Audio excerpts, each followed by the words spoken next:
Super Bowl week is here. It is great to have a football mind in the building. So first off, I'm going to ask you this. I don't know if you've been asked this, but just growing up for you, who are some of your favorite football players? My first favorite football player ever was Chuck Foreman.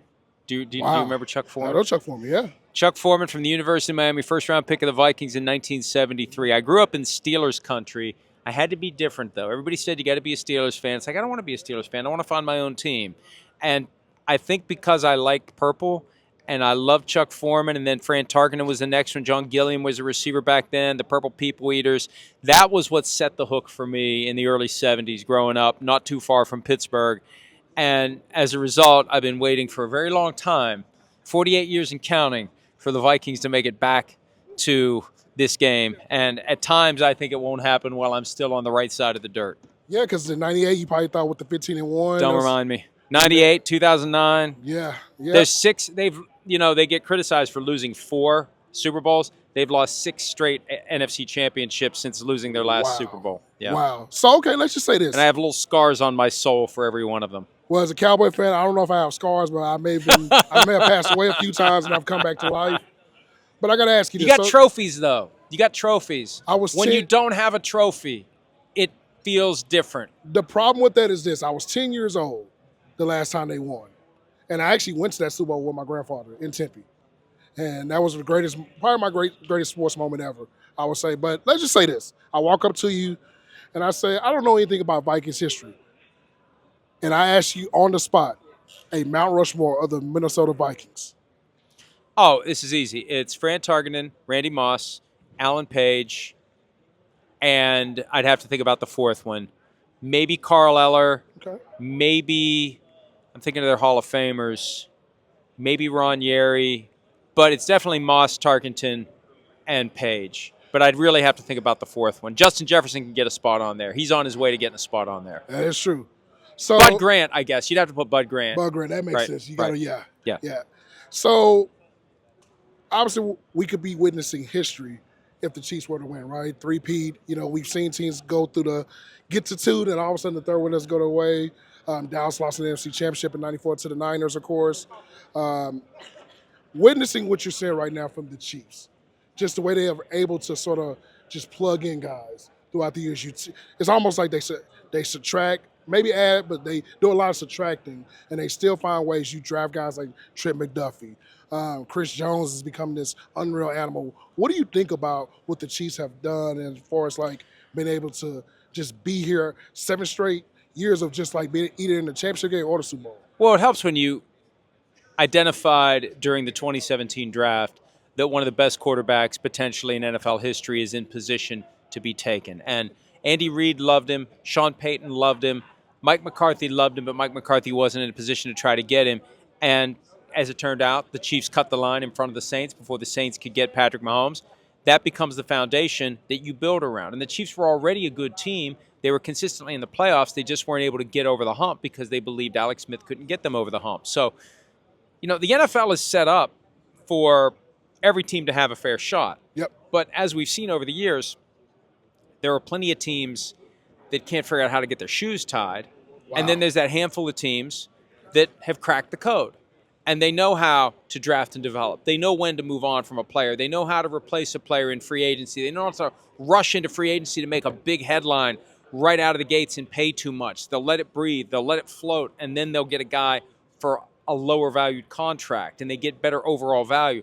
The Chiefs have figured out how to do it. The 49ers have put a great team together. The Eagles have put a great team together. We don't have the kind of parity that this system is supposed to bring because there are good teams and there are bad teams. And the good teams know how to do it. And the bad teams, like I said, they can't even figure out how to get out of bed. And these other teams are kicking their butts. When you think about the Chiefs, obviously the one thing that is Andy Reid.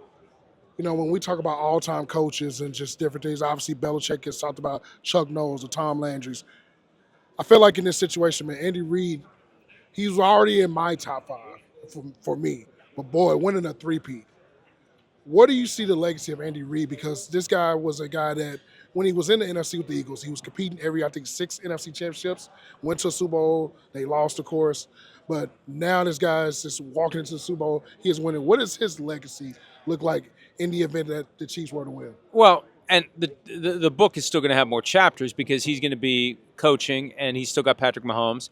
And I think, unless he physically can't do it, he's going to catch Bill Belichick for all-time wins and then maybe catch Don Shula on top of that. That's going to add to the legacy.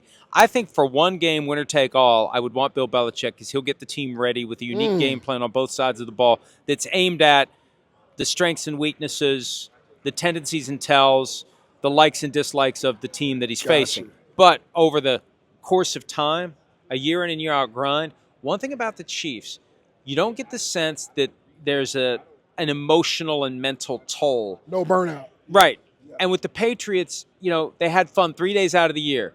The day they won the Super Bowl, the day they had the parade, and the day they got their rings. The other 362 days out of the year, they were busting their butts and they were miserable, relatively speaking.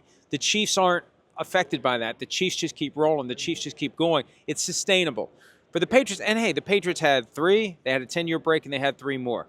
But I feel like the Chiefs, as long as they have Patrick Mahomes, they can keep filling out the roster around him. He's going to influence and lead these other guys to get to the right mindset, and they're just going to keep rolling. That's the thing. They win 3, you know what? Maybe it'll be 4.